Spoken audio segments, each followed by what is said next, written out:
Good morning from Rotterdam. Beautiful day today. My name is Venelin Dobrev. I'm recording for the podcast of Pool Z, the Gen Z media that brings you all the important viewpoints across Europe for young people. And today I'm sitting with a very actually inspiring young person right next to me from the Rotterdam School of Management. Mustafa, would you say a few words about yourself? Yes, of course. Thank you for the introduction. My name is Mustafa Ranafiz. I am 22 years old. I am a Pakistani national. Grew up abroad in Switzerland, and now I'm having the pleasure to study in Rotterdam and also be a part of the I Do project. Okay, what is I Do? We keep referencing, and that's how we kind of ended up here. But can you tell us a bit what is I Do, and maybe also how it started? Of course. So, I Do is a student-run consulting initiative at RSM, and we partner with business students at the university, specifically second-year students, and we help NGOs across the globe. Every year we have about 75 students who work in teams helping 15 NGOs tackling real-world issues. We don't want to give them case studies, we want to give them into the real thing and say, hey, this is an actual entity, how can we provide them some help? The inspiration behind I Do started back in, I believe, 2019. It started as a way to bridge the gap between talking about positive impact and the university's motto of being a force of positive change and making it very real. In the beginning, there was just one NGO and one student team, but very quickly it became clear that there's a lot of interest in this and the model had potential. And therefore, if we could see that students could create value for one NGO, why not branch out? Why not make more NGOs happy? Okay, very. Thank you for the backstory. It sounds very interesting. Can you tell me a bit how it's structured now? Because you mentioned it started one NGO, one story, one organization that students helped make impact. How does this look 6 years later? How does it look today?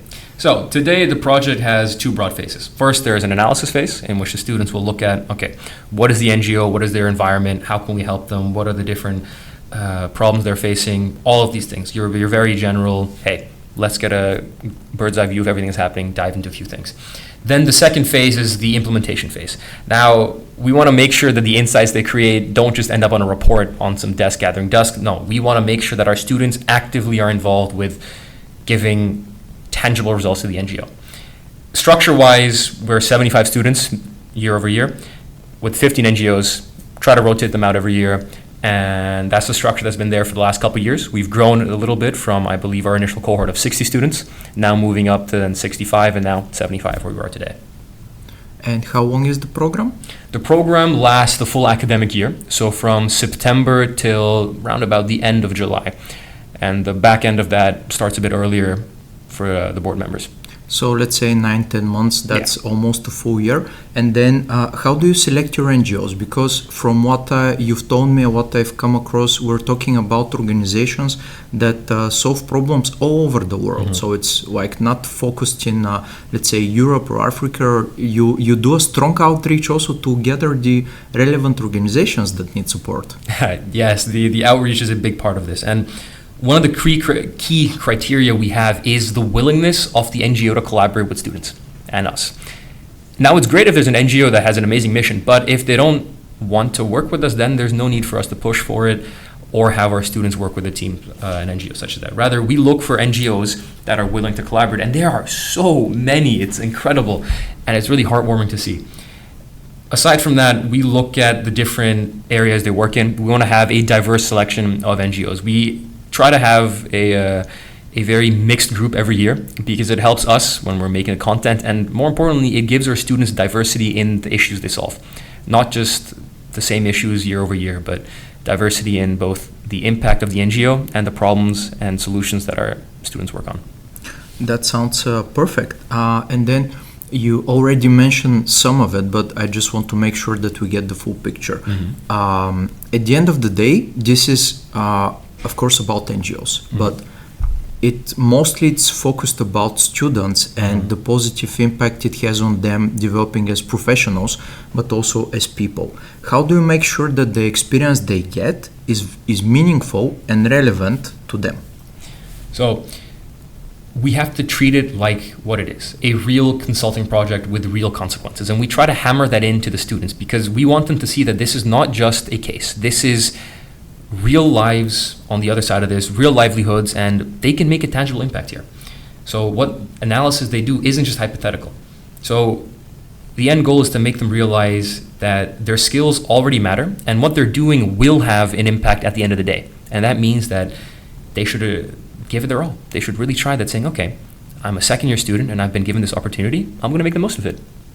Okay, that's perfect. One of the benefits meeting you now, 6 years after it all started, is that you already have some good stories to share. Can you maybe tell me one or two examples in which a student team really surprised you, and maybe maybe there was a struggle at the start and then they really picked it up and did some great work for, let's say, the NGO?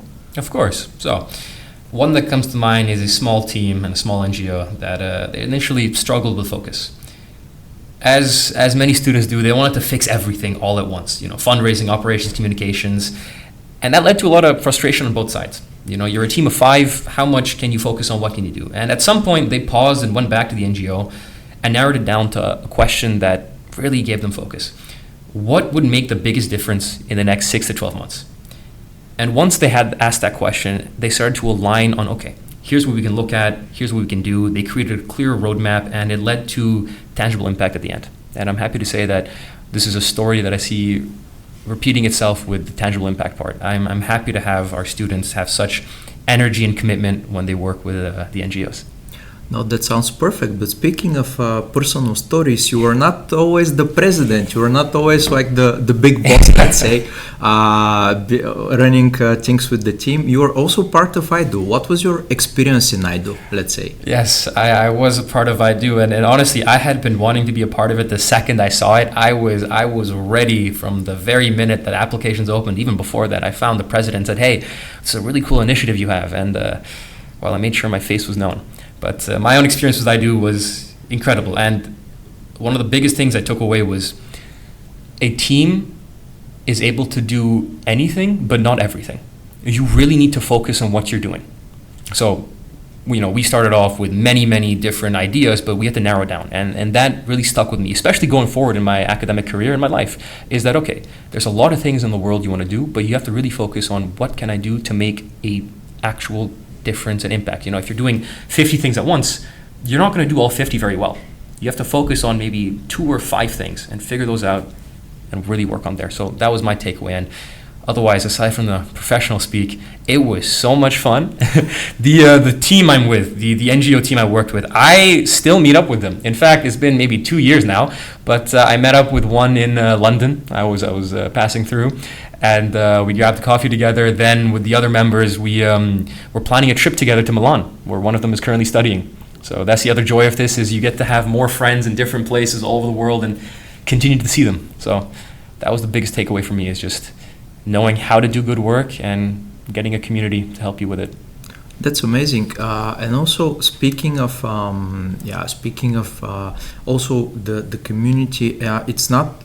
We said, okay, it's very diverse NGOs, very diverse problems they're solving, very diverse cases, etc. But it's the same about the students. So you're bringing 75 motivated people together, and everyone has a personal story and personal motivation. And I know a bit about yours. I find it very curious. So would you share, for example, how you as a young person were kind of motivated and inspired to jump into the NGO world a bit? Absolutely, I'd be happy to. I think it started with my grandfather. I unfortunately never had the chance to meet him, but I heard the stories and saw what he did. He worked for the FAO, the Food and Agricultural Organization, based out of Egypt, Cairo. And for years, he worked in the Near East to help their crop yields and all of that. And it was instrumental, and worked with Norman Borlaug, in fact, a very famous scientist in the world of crop yields and all that. And his story really inspired, I believe, my father as well, because my dad, he worked for Pakistan's immunization program against polio. So his entire career as a medical professional was to eradicate a disease. And that led us to Geneva, Switzerland, the heart of NGOs, honestly, I don't think I've ever seen more in such a small vicinity. And it's truly amazing being able to grow up there, seeing all my friends saying, hey, how come you're here? Oh, my dad works for so-and-so, my mom works for so-and-so. Like, oh, wow, me too. And at such a young age, to be surrounded by that, it pushes you in a direction that says, okay, this is a good life.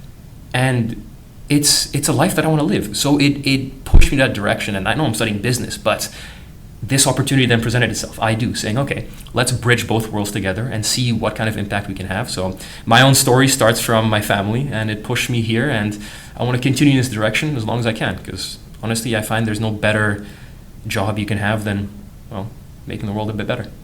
No, that's great, and I think it's something that all of us can do on our own time, on our own possibilities. There is no impact that's too small when you try to make the world a better place. But do you get this same vibe, this same energy with the students in IDO? Because it's really kind of a small, well, not too small, 75 people. That's a lot, actually, when you put them all together, and then what combines them is this force to make the world a better place, which is very, very nice. But do you feel the same vibe, the same atmosphere that you felt in Geneva as well? Absolutely. There are so many students who came up to me when they were first year saying, oh, you're a part of IDO. Could you have any tips on how to apply? It looks like a really interesting project and whatnot. And a lot of them come from other associations as well. There's one on this campus called Enactus. It's a global initiative as well. And they have a lot of this mentality of, okay, let me do some good. Let me help out as much as I can. And I am very happy to say that there is this feeling within the cohort and even the broader university as a whole. There are so many of these people, and well, as I've had the privilege and a lot of the work, honestly, with the rest of my team, to see many of their application videos, and they all bring this amazing joy with them that, hey, this is my motivation, this is why I want to be a part of it, I want to make a difference. Okay, thank you. That was cool. That was very cool, I have to say. But then let's get more down to the basics. Mm-hmm. Once the program starts and I'm a student, I'm enrolled, I am ready to go. What skills do you see students develop over the course of IDO? How does the program help them build those skills that are needed in a real world setting? So the three biggest skills that you'll develop, at least from my experience, have been stakeholder management, learning to work across different cultures and time zones, and adaptability. So with stakeholder management, you have to ensure that various different parties are kept engaged, informed, and happy. One, of course, being the students themselves, their NGO, the university, and the academic team. So there's a lot of different parties to maintain, and their interests don't always perfectly align. So when students are faced with these challenges, they learn how to overcome them. Same thing goes when it comes to different cultures. You know, a lot of students here have an international background, some maybe less so. And this is an opportunity to really go outside of your bubble and see the rest of the world and how you can work with them. And then adaptability, I mean, you know, you're working with a real NGO which has real things going on, and you can see the various changes. And of course, as a student yourself, you know, you're still very early in your life, your adult life, and you can develop personally, and you have to change how you work around things. Okay, we've been very positive. So in our conversation so far, it's all sunshine and rainbows. But what are the biggest challenges student teams or NGOs, for that, on the other side, facing these collaborations in the IDO? Because, of course, it would be perfect if everything goes according to plan, but in some cases, nothing goes according to plan. So what do the students learn from these, let's say, negative moments and experiences? I think, to preface this, negative experiences are the ones where you learn the most. And they will always exist in any endeavor. And one of the biggest shocks for students here in IDO is realizing that creating positive impact is much harder and slower than it looks on paper. I think you yourself in your work with NGOs, you'll agree. It's easy to start with many ambitious ideas, as I myself once did. But there's nothing wrong with that. But eventually you'll hit constraints. All right, I'm 5 people, my NGO has budget constraints, I have time constraints. What can I effectively do in a realistic manner? And a key lesson you learned there, one I hinted at before, is you cannot do everything at once. You can do anything if you focus, but not everything. So students will learn to make trade-offs, to pick 1 or 2 things, and to do them well. Because to do 1 or 2 things well is far more important for the NGO than to start 10 projects and not finish them. NGOs, on the other side, they often learn to sharpen their own questions and carve out time for reflection. as anyone knows in a consulting process, there's a lot of communication that needs to be facilitated to ensure that both parties are aligned with what needs to happen. The NGO needs to set clear guidelines on what they want to see, and the students need to elicit that information from them. They need to realize that, okay, the NGO is saying this, but is that really what they mean? And vice versa. The students are saying this, but is this really what they mean? They need to align on everything that works together, because at the end of the day, communication is one of the key things you'll learn. Again, linking back to stakeholder management. Yeah, that's true. And then speaking of this, because from how we framed it so far, it seems a bit that like I do is a side project for the students, but it's actually doing something very interesting. It's part of the academic course here in the university, and then it does something very interesting, bridge on one side the academia and then on the other side the real world. How does the project do that? So, the way that we go about bridging this gap is the assignments are designed to connect academic concepts with real NGO challenges. That's how we get guest lecturers involved, such as yourself, and our entire process is built around that. Students will use the tools they learn from the courses. If they have an NGO, recently we had one about fundraising. If they have one about that, they'll actively involve it in their assignments again, saying, listen, okay, I'm going to make a plan for our NGO. How can we elicit some funding? What are our donors? Where are they coming from? And they quickly see that the tools they learn, they can be used in this context and also broader context. So it's a lifelong skill they can develop at times. And on top of that, we have a key part of our team are the consulting project managers, the CPMs. Their main role is to support the teams and ensure alignment with the NGO.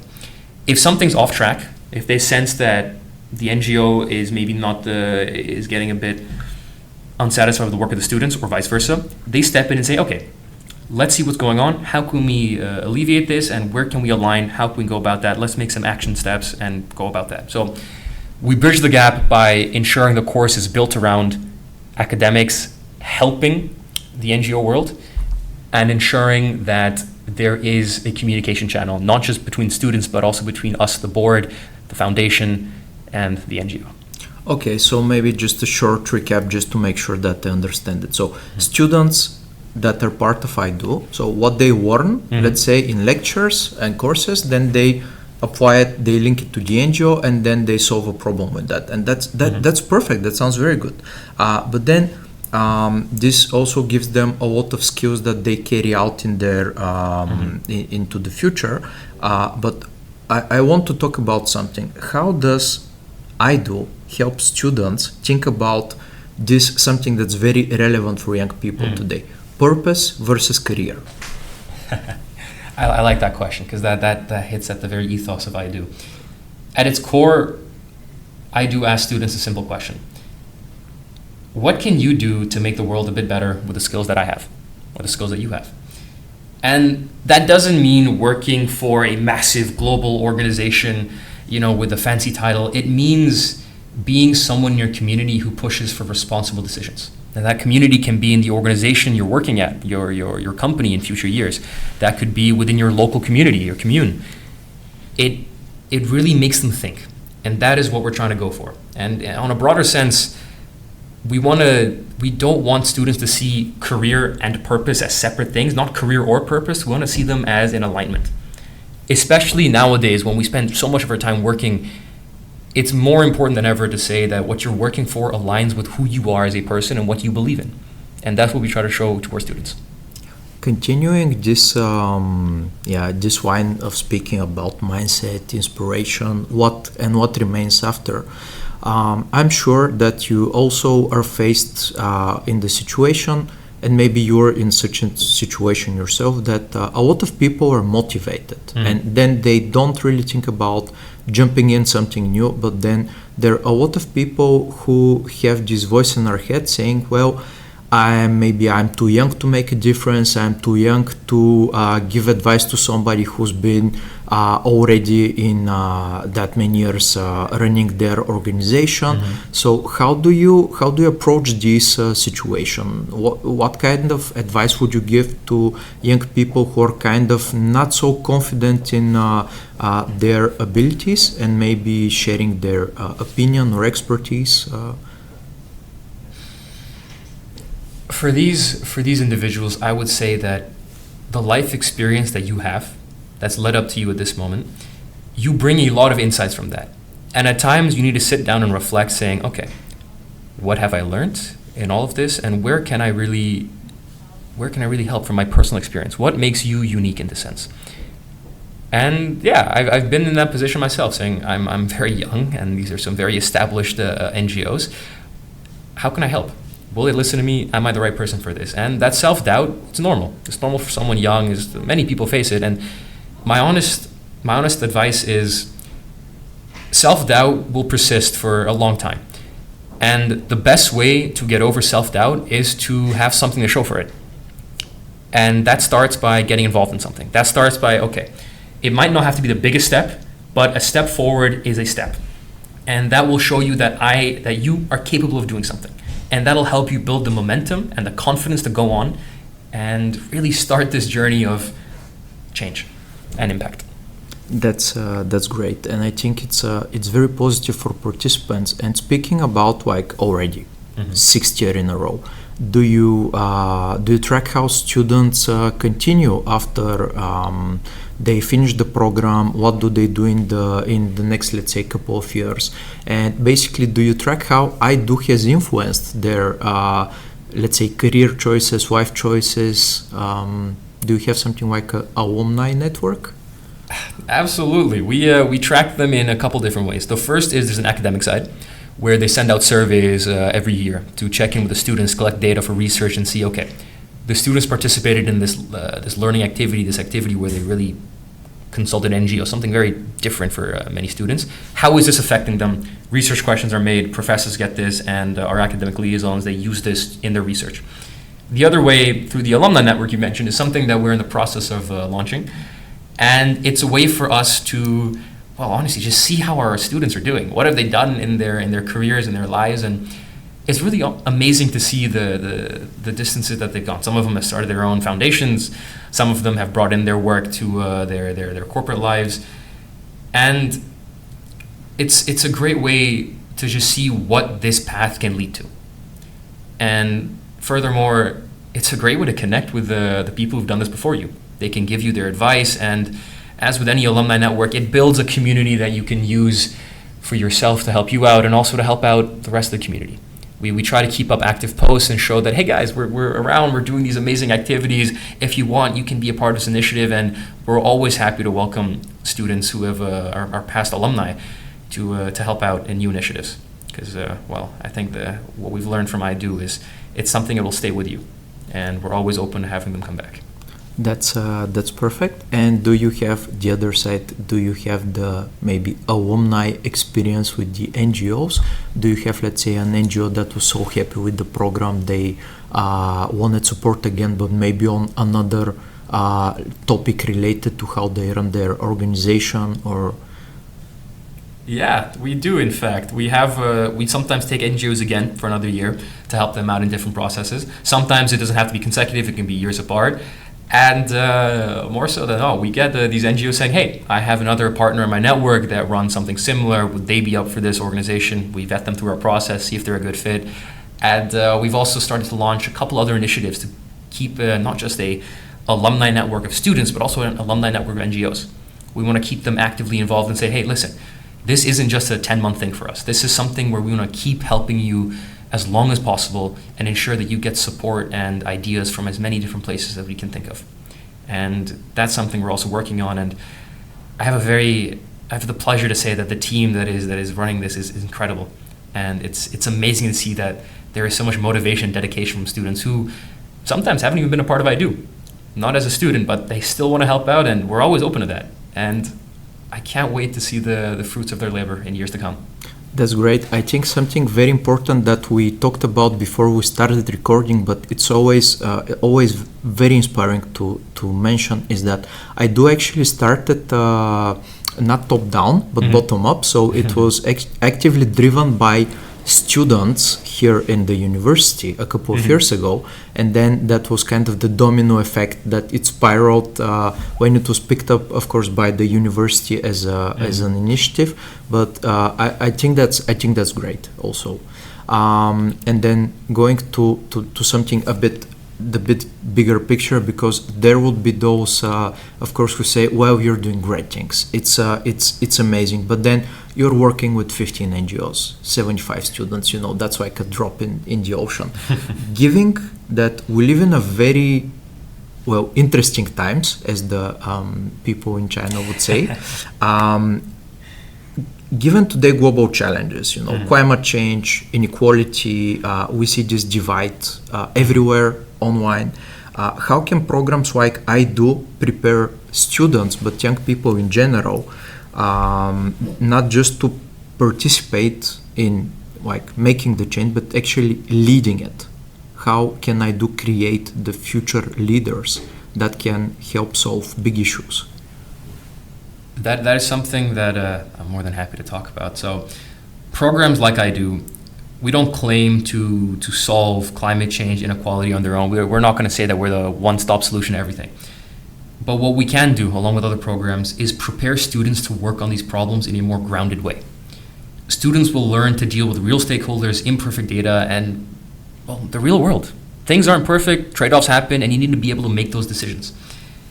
And by starting off so early in their journey, it shapes the way that they will approach the rest of their career. At least that's the goal. That's the aim. And that moving forward, they will actively look out for these initiatives. In an example of RSM in this university, we'll say that students who complete this course go into the third year looking for an internship, perhaps in an NGO, saying, okay, I've worked here and now I want to work on a more granular level, and they'll go there. So what these programs do is they plant a seed, and this seed will stay with them, and it'll continue to grow as they grow older, and hopefully help dictate some of their decisions. Okay, that's beautiful, and I really hope we maybe see this in practice if we meet 10, 15, 20 years from Absolutely. now. But a lot of people will be listening from all over Europe. If someone is inspired by the practice from a school, a high school, even maybe, or from another university, and they want to start something similar, can they reach out to you? Absolutely. More than happy to have a conversation. That's great. What would be the first step? My first piece of advice is to start small and with the right stakeholders. Find a handful of motivated students, a couple of NGOs with clear challenges, and at least one academic champion, because you will need someone in that sphere to help propel your ideas and be that person. Build trust, make expectations explicit on all sides. You do not want to overpromise and underdeliver. That is the last thing you want to do. And then you let the model grow from there. You will learn the most from these processes. Again, back to what we said about starting small, but just start. And there's where you'll really find out what you need to do and how you need to do it. Okay, perfect. Thank you. And now, we stop speaking to the president of IDO. Now we're sitting with Mustafa, an inspiring young person with a very interesting background who lives in the Netherlands. So I'm just gonna ask you a couple of things that I'm also curious to learn, just on the personal perspective. You're 22, but you have the background of somebody who has been, let's say, a lot older than you in terms of achievements. What are the top 3 tips you will give to young change makers? What are the mistakes that students make when trying to make an impact, and how they can avoid them? So this is something I've echoed a lot in this podcast, and I'm gonna do it again. Trying to fix everything at once instead of focusing on something is one of the biggest mistakes you can make. I'm not saying don't look around for potential areas of improvement, but you need to realize that you have a limited amount of time and a limited amount of effort you can put into everything. And especially if you're doing this in conjunction with other aspects of your life, you need to realize that focus is the real change maker here. And then another area, one that I myself had learned from really greatly, is forgetting to listen to people, especially when they're trying to help. This is a collaborative industry. The development sector is one that you need to listen to everyone involved, all stakeholders at every level. They all have something to give, and they all have something to learn from. And if you can be the one to learn, you can really make a difference here, because you can find areas which are underserved, and you can really get to the crux of the issue. And then lastly is treating impact as something that you do alone instead of building alliances. As we said, with someone who wants to start this in a separate institution, you need to find people willing to work with you, who have the same motivation, and build alliances that can really propel you a lot faster than if you do this alone. And not just faster, but a lot better as well. Having someone to butt heads against and really get some ideas down is one of the best things you can do, truly, speaking from experience. And I think I want to thank my whole team for that. The board that I'm a privilege to be a part of, they are incredible. All of these people have a passion and a drive within them, and to be able to message any of them, have a quick call and say, hey, I'm stuck on this. What is your opinion on this? What do you think? It's a game changer, honestly. That's great. So teamwork does the dream work, basically. Okay, then some useful tips. Of course, we're in the area of ChatGPT. You can go ask everything, but I'm going to ask you some things that hopefully cannot be found on ChatGPT. Based on your personal experience and interests, what is the one book or video that is a must-watch for a young person that wants to make a difference? The one book that comes to mind is Thinking Fast and Slow by Daniel Kahneman. He is the father of behavioral economics. And for me, aside from my interest in this area, it really shows an insight into the psyche of people. And at the end of the day, people are everything. An organization is just amalgamation of people. And reading this book really opened my eyes to how people think, the illusions that they give themselves, and the ways you can combat this and really convince someone that, hey, you're thinking about this from this perspective, I want to show you this other perspective, and then we can come to a agreement and we can learn from each other. And this book, honestly, I think everyone should give it a read. It is fascinating. And it's not too technical, so it's perfect. Oh, that's great. I'm going to pick it up myself for the upcoming holidays. And talking about perspective, in your routine, daily routine, what is the one or two habits that helps you stay focused? Because you do a lot of things. One of the things that one of the things that really helped me is journaling and having a notebook to write things down with a pen and a piece of paper. Because as amazing as our phones and laptops are, it's sometimes really nice to just hide those devices, look at a notepad, one I'm holding right now, and just write down some quick ideas. And it gives clarity of thought, and I really think everyone should do it because it helps you find the underlying reasons for why you behave the way you do.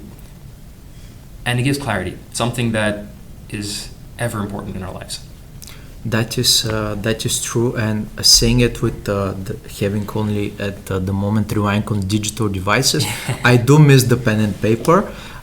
Okay, maybe we're heading to the end. Don't want to make this too long, but what's one cliche, what's one myth that you kind of want to root out of the minds of young people related to doing good and making a difference? That they're not separate things. That doing good and making a difference is not separate from having a successful career. You can do both, and you can be very successful in both of them. And that is something that, if there's one thing that the listeners of this podcast take away, I hope it is this: that you do not have to make the choice between making a difference, having a positive impact, and having a successful career. These things can be done in parallel. Thank you for these amazing conversations, and I really have one last call to action to everyone listening to this podcast. Doesn't matter old, young, doesn't matter where you live. Today, most of all, we need you to act. So say I do to making the world a better place on your own terms, on your own speed, and your own contribution. Thank you for this conversation. It was great. Thank you.